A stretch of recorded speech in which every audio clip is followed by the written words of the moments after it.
En 1774, mientras la medicina ortodoxa desangraba a los pacientes literalmente hasta llevarlos al borde de la muerte, había un hombre en Viena curando violentos espasmos estomacales usando nada más que imanes en forma de herradura y la vibración de una armónica de cristal.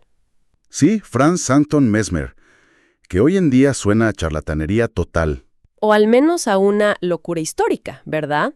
Pero la realidad es que ese fue uno de los primeros chispazos de una revolución médica formidable. Una revolución que desafió por completo esa noción materialista de que el cuerpo humano es solo una máquina de carne y hueso. Claro, y es una noción que la física moderna y la bioenergía apenas están empezando a desentrañar con rigor hoy en día. Es un punto de partida espectacular para nuestra charla porque ilustra el abismo absoluto entre dos formas de entender la vida. Exacto. Y nos han condicionado a pensar en la salud humana casi como si fuera, digamos, ingeniería mecánica. Si una pieza falla, pues la cortas o la suprimes con un químico. Y asumes que la máquina va a seguir funcionando como si nada. Pero cuando empezamos a cruzar el umbral hacia la verdadera sanación profunda, esa visión fragmentada colapsa de inmediato. Se desmorona bajo su propio peso. Y bueno, esa es la misión de esta inmersión profunda de hoy. Vamos a adentrarnos en lo que se conoce como el laberinto de la medicina. La idea es explorar la evolución filosófica, científica y clínica del arte de curar, utilizando como mapa conceptual la visión de la homeopatía clásica. Así es. Y no como una simple anécdota alternativa, sino como una ciencia rigurosa, profunda y sumamente intelectual. Para navegar este laberinto estamos conectando los puntos entre obras monumentales. Estamos hablando de textos con una atmósfera casi cinematográfica, ¿no? Totalmente. Hablamos de la perspectiva histórica de textos como El laberinto de la medicina, de Glasshape, cruzando esto con la filosofía inquebrantable del Organon, de Samuel Hahnemann. Y luego sumamos la precisión clínica moderna de los niveles de salud del profesor George Vitulkas. Y sin olvidar el detalle casi obsesivo de las materias médicas de gigantes como Kent, Buericke y Morrison. O sea, libros antiguos de medicina que parecen tomos de magia, pero son ciencia pura. Exacto. Y todo este conocimiento apunta a una sola premisa fundamental. El paciente no es un órgano aislado flotando en un vacío, sino un microcosmos impulsado por fuerzas invisibles, pero que son medibles. Bueno, vamos a desempacar esto, porque la idea de que somos un universo multidimensional impulsado por bioenergía choca de frente con nuestra educación tradicional. Sí, choca brutalmente. Estamos hoy en la ciencia moderna como representaciones tridimensionales y luminosas en laboratorios de última generación. Primero tenemos que iluminar los pasillos más oscuros del pasado. Así es, hay que ver de dónde venimos. ¿De qué veníamos huyendo exactamente en la medicina en esa época? Pues venimos de un periodo de oscuridad brutal. La historia que documentan las fuentes muestra un camino trazado casi desde el cuchillo de piedra. Durante siglos, la medicina estuvo secuestrada por la teoría de los humores de Galeno y Avicena. La teoría de los líquidos malos. Esa misma. El enfoque era tan materialista que la enfermedad se veía literalmente como un líquido malo físico que había que sacar del cuerpo a toda costa. Y esto se traducía en cosas terribles en la clínica, ¿no? Espantosas, sangrías donde el paciente casi moría, purgantes que destrozaban el intestino y otras torturas clínicas. Vaciar el cuerpo era el gran objetivo. Hasta que llegamos a la Viena rococó de Mesmer, con sus jardines, sus estatuas de mármol y esa famosa armónica de cristal. Y aquí la historia da un giro medio accidental. Sí, fue por una paciente inglesa que pasaba por Viena. Ella sufría de calambres estomacales muy fuertes y usaba un hierro imantado para aliviarse. Ajá. El astrónomo Maximiliano Help le fabricó a uno a Mesmer. Y cuando Mesmer vio el éxito en la clínica, empezó a teorizar sobre un éter elemental. Pero Mesmer todavía estaba atrapado en cierto ocultismo, ¿cierto? Como que no lograba separar la ciencia del misticismo. Exactamente. Quien toma esta antorcha y dinamita los dogmas por completo fue Samuel Hahnemann. La rebelión de Hahnemann fue tectónica de verdad. Cuenta la leyenda, o más bien la historia documentada, que llegó al extremo de quemar públicamente los libros de Galeno. Así de radical era. Él rechazó de plano que la enfermedad fuera una cuestión de líquidos o bacterias, o humores físicos puramente materiales. Hahnemann propuso algo inaudito para su época. Dijo que las enfermedades crónicas y agudas son alteraciones de una fuerza vital dinámica. Inmaterial. Exacto, inmaterial, que anima al organismo. Pero a ver, voy a ser de abogada del diablo aquí. Proponer la existencia de una fuerza vital invisible a finales del siglo XVIII, sin un solo instrumento de medición moderno a la mano, suena a misticismo absoluto. Entiendo por qué se vería así desde afuera, claro. O sea, ¿cómo justificaba Hahnemann que algo sin materia pudiera generar una enfermedad física tan real como, no sé, un tumor o una úlcera sangrante? Es que Hahnemann era un pensador empírico brillante. Usó el magnetismo precisamente como analogía. Él explicaba que si acercas un imán a una aguja de acero, la aguja se magnetiza. Cambia sus propiedades físicas. Ajá, pero sin que haya existido ningún contacto material o transferencia química visible. Es una transferencia de información dinámica pura. ¡Wow! ¡Qué forma tan elegante de verlo! Y razonó que la enfermedad morbosa opera exactamente igual. Perturba la energía de la persona antes de dañar el tejido celular. Y lo asombroso es que la ciencia del siglo XX terminó dándole la razón de manera espectacular. Claro, aquí es donde entran figuras como el investigador Harold Saxton Burr de la Universidad de Yale.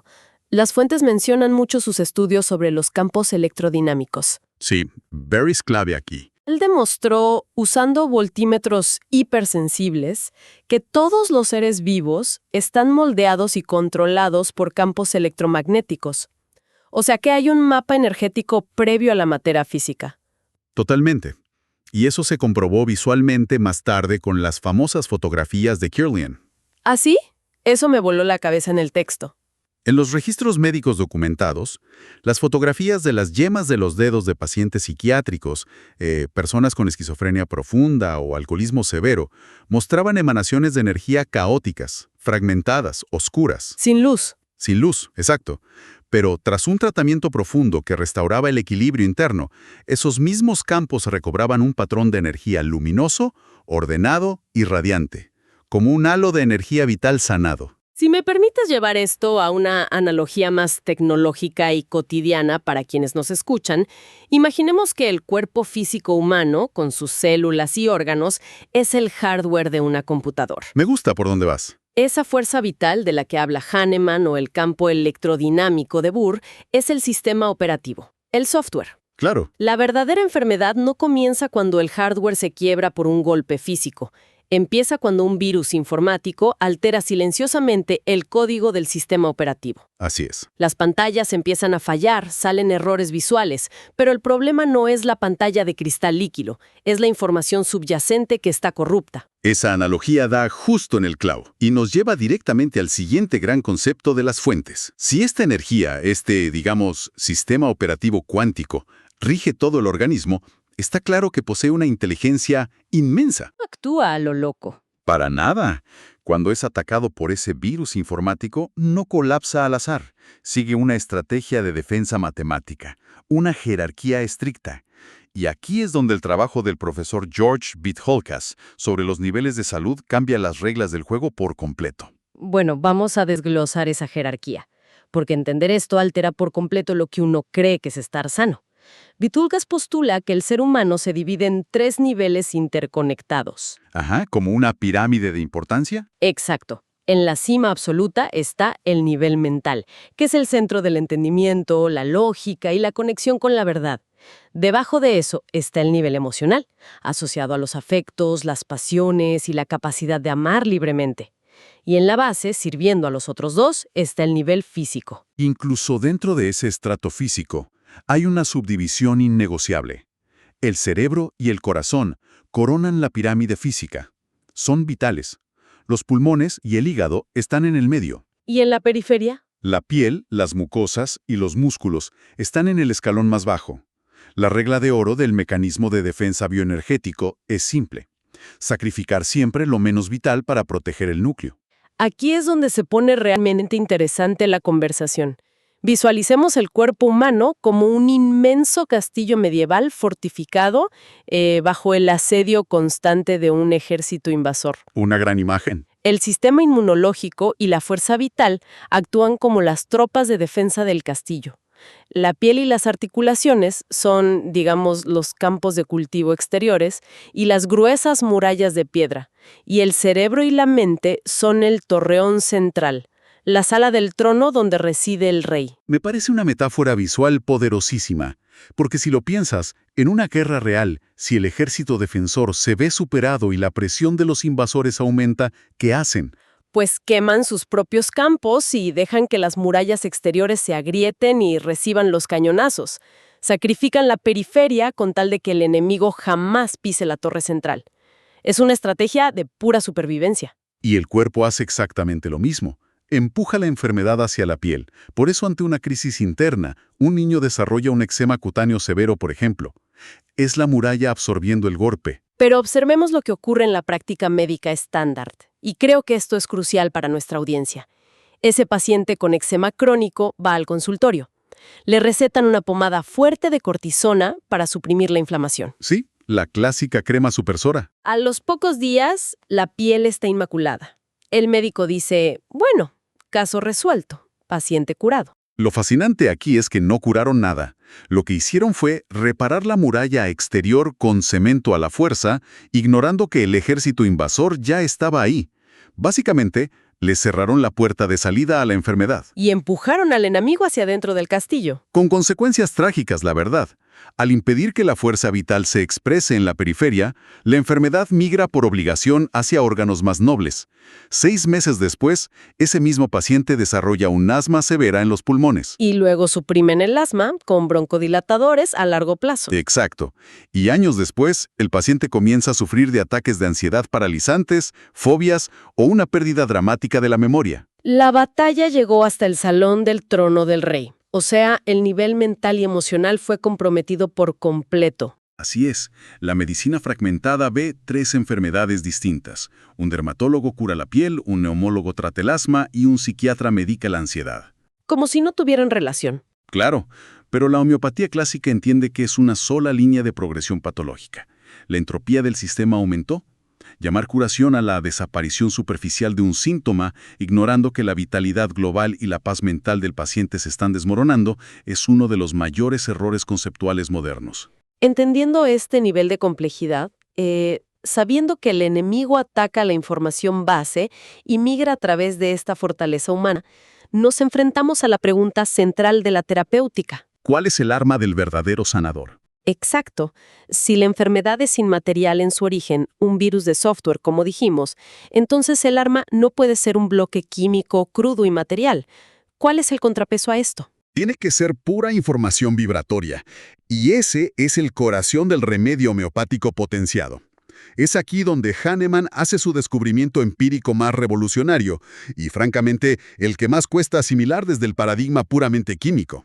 La potenciación. La potenciación, sí. Bueno, vamos a entrar ahí con cautela porque aquí el escepticismo siempre se dispara. Y con justa razón. La mecánica de la potenciación implica tomar una sustancia primaria, digamos una planta, una secreción animal o un mineral como la sílice. Sí, la base física. Diluirla en alcohol o agua y agitarla violentamente en un proceso llamado sucusión. Pero la ciencia nos advierte de algo innegable. Después de superar ciertas diluciones físicas, el famoso límite de Avogadro, las matemáticas dictan que no queda absolutamente ni una sola molécula de la sustancia original en ese frasco. Cero materia. Es agua y alcohol. Entonces, el argumento inevitable es, oye, esto tiene que ser un placebo masivo. ¿Cómo se refuta eso desde la perspectiva de esta medicina sutil en las fuentes? Se refuta entendiendo las propiedades físicas del solvente, en este caso el agua, y su tremenda capacidad de retener memoria estructural. No estamos intentando entregar una pastilla química para que interactúe con los receptores celulares físicos. No es bioquímica tradicional. Para nada. Al diluir y sucusionar, se destruye la matriz material de la sustancia, pero se libera y se imprime su firma o patrón electromagnético en las moléculas de agua. Como una huella. Queda una huella pura, una frecuencia específica que es capaz de resonar con la fuerza vital humana. Como una llave cuántica, hecha puramente de información. Pero, a ver, para que esa llave funcione tiene que encajar a la perfección, ¿no? Sí, ahí es donde entra la famosa ley de los similares. La individualización extrema de la que hablan las materias médicas de Kent o Boericke. Para quienes no están familiarizados, estos libros son como enciclopedias gigantescas, tomos de cuero antiguo que detallan el perfil energético y sintomático exacto de miles de sustancias. Y son fascinantes de leer, porque describen personalidades casi teatrales de cómo la energía vital se distorsiona de forma única. Ningún remedio es igual a otro. Danos un ejemplo de las fuentes. Tomemos el remedio elaborado a partir del veneno de la serpiente surcucú, llamado Lachesis muta. Cuando un paciente necesita Lachesis, su fuerza vital está atrapada en un patrón muy específico. Hay una locuacidad incesante. Hablan muchísimo. El paciente no puede parar de hablar. Salta de un tema a otro sin terminar la idea anterior, con la rapidez y excitación casi de la lengua bífida de una serpiente olfateando el aire. ¡Wow! ¡Qué imagen! Y viene acompañado de unos celos irracionales y una intolerancia física absoluta a cualquier cosa apretada en el cuello, como un pañuelo o un cuello de camisa. Es un cuadro súper específico. Y contrasta violentamente con el perfil de, digamos, aurum metallicum, que es el oro potenciado. Si el paciente vibra en el patrón de aurum, no hay locuacidad. No, es todo lo contrario. Hay una densidad y una oscuridad aplastante. Un sentimiento de fracaso y de culpa tan inmenso que la persona siente que ha fallado a sus deberes más sagrados. Solo encuentran consuelo en rezos incesantes o en casos profundos, desarrollan impulsos súbitos y violentos de saltar por una ventana alta. Las fuentes también destacan a pulsatilla, que deriva de una flor que se dobla con el viento. Ese paciente es sumamente afectuoso, llora fácilmente buscando consuelo y necesita aire fresco constante. O Antimoion crudum, ¿verdad? Sí, con un romanticismo extremo, pero que se irrita profundamente si siquiera lo midan. Cada sustancia en la naturaleza tiene una frecuencia que al potenciarse corresponde exactamente a un patrón de enfermedad humana. El reto entonces es encontrar la resonancia. Y quiero aclarar un punto vital sobre cómo actúa esta frecuencia, porque cambia por completo el rol del medicamento en el cuerpo. A diferencia de un fármaco analgésico convencional que obliga químicamente al cuerpo a apagar una señal de dolor. Lo cual es equivalente a cortar los cables de la alarma de incendios mientras el edificio se quema. Exacto. El remedio homeopático actúa de manera indirecta, funciona como un diapasón de música. Es una excelente forma de verlo. El remedio en sí mismo no mata bacterias ni da fuerza vital como si fuera una batería que te tomas, es energía neutral pura. Claro. Si el cuerpo de un paciente está vibrando de manera caótica en la frecuencia del Lachesis y el médico administra el diapasón correcto, la dilución del Lachesis, ocurre un fenómeno físico de resonancia. Así es. Entra vibrando a la misma frecuencia exacta y ese estímulo armónico y súper fino despierta a la fuerza vital estancada.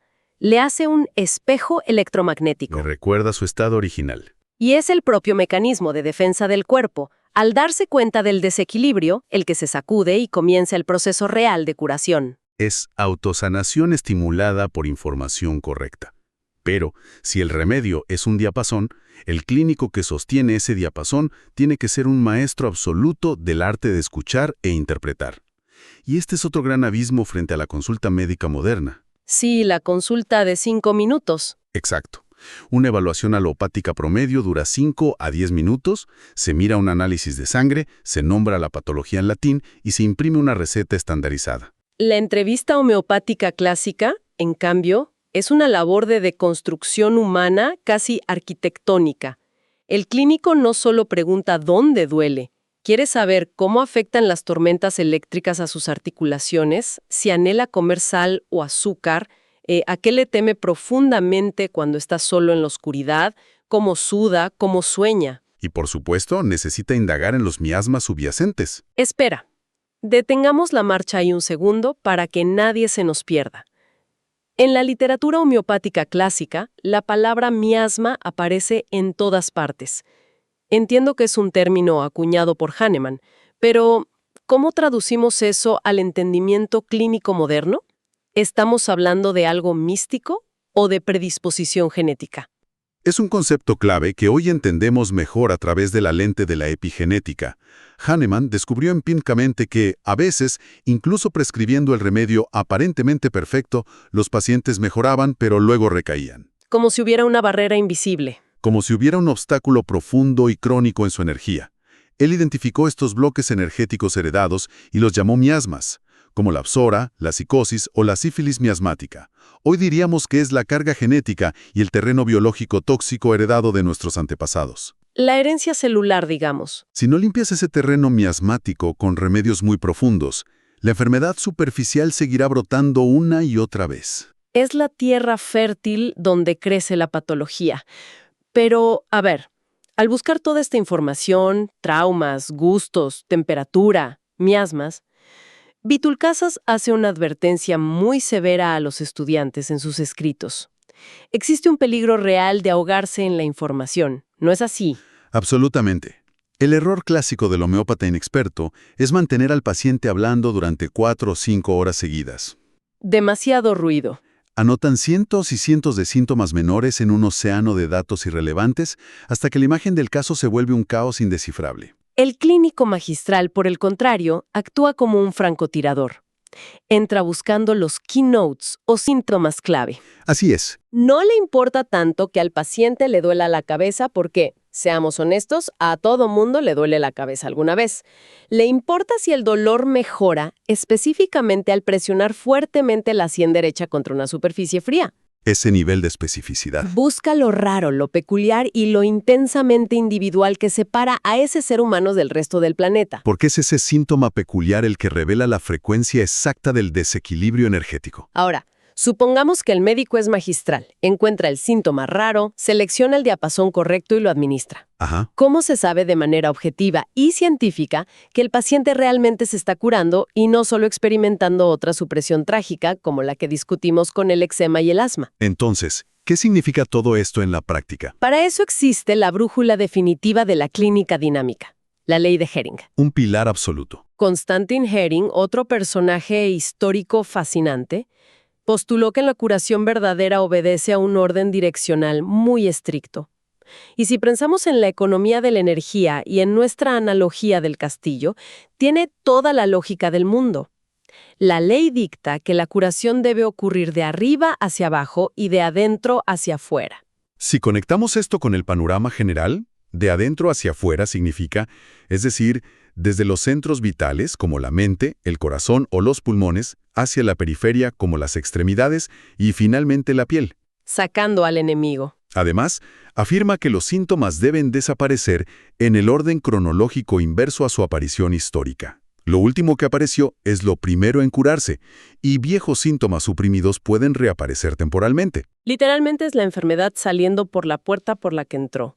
Entonces, si un paciente con ataques de pánico y asma toma el remedio constitucional correcto y semanas después reporta que su respiración es libre y la ansiedad desapareció por completo, pero de repente está cubierto de un sarpullido espantoso en la piel que le pica horrores, El paciente probablemente se asuste muchísimo. llama a urgencias. Seguro. Pero el clínico experto que entiende las leyes de la naturaleza celebra. Internamente festeja a lo grande. Porque es la prueba irrefutable de que la entropía interna, el caos mortal que amenazaba al rey en su castillo, se ha revertido. La energía regresó a la periferia. El sistema de defensa ha recuperado suficiente vigor para empujar al enemigo fuera de la torre central y arrojarlo a las murallas de la piel, donde ya no representa un peligro existencial para la vida. Se ha restablecido la libertad del individuo. Es un cambio de paradigma brutal. Cualquiera que haya lidiado de cerca con el ciclo interminable de enfermedades crónicas, viendo cómo una pastilla para el estómago genera un problema de riñón y luego uno de presión arterial, entiende instintivamente el valor inmenso de respetar esta jerarquía vital. Y sobre todo, nos devuelve una dimensión que a menudo se pierde en la urgencia y la burocracia médica moderna. La reverencia por la vida. Totalmente de acuerdo. Sentarse frente a un individuo herido, en este contexto clínico, no es un trámite mecánico de 5 minutos para parchar piezas defectuosas. Es observar un alma, un campo de energía complejo que está luchando con todas sus fuerzas naturales para encontrar homeostasis y equilibrio frente a las adversidades del universo. Qué inspirador suena eso. Exige de quien practica este arte un nivel de observación científica implacable y una empatía filosófica profunda. Definitivamente. Las fuentes son claras al exigir años y años de estudio obsesivo de las materias médicas y las leyes biológicas para poder siquiera intentar practicar este arte con dignidad. No hay atajos para el conocimiento verdadero. Y bueno, este recorrido, desde los callejones de Viena hasta los principios que anticipan la física cuántica aplicada al cuerpo humano, me deja con un pensamiento final, algo muy provocativo para dejar flotando en el aire. A ver, te escucho. Si hemos establecido y comprendido, a través de toda esta evidencia histórica y clínica, que la enfermedad real es una perturbación informacional y vibratoria, y si sabemos que los remedios más profundos y efectivos ya operan a un nivel puramente electromagnético, sin necesidad de contener una sola molécula material en su interior, Sí, la información pura. es posible proyectar todo esto al futuro. Llegará el día, en esos hospitales iluminados por tecnología de vanguardia, en que la medicina abandone por completo las píldoras, las gotas y la materia física para tratar enfermedades crónicas. Wow. Estamos destinados a una medicina donde logremos restaurar la salud administrando directamente secuencias precisas de luz, frecuencias de sonido o campos electromagnéticos sintonizados algorítmicamente a la perfección con la huella bioenergética única de cada individuo. Es una frontera que a la mente estrictamente materialista le parecería ciencia ficción pura hoy. Pero si sigues la trayectoria lógica que Hahnemann trazó y que la física moderna respalda con la teoría de campos y la memoria del agua, es de hecho la evolución inevitable de la medicina. Si la distorsión es la frecuencia, la respuesta siempre será la resonancia perfecta. La resonancia como la llave maestra de la curación. Sintonizando la melodía de la vida de regreso a su tono original, que quienes nos escuchan se queden masticando esa idea la próxima vez que sientan el impulso de silenciar rápidamente un síntoma. Observen cómo habla su vitalidad.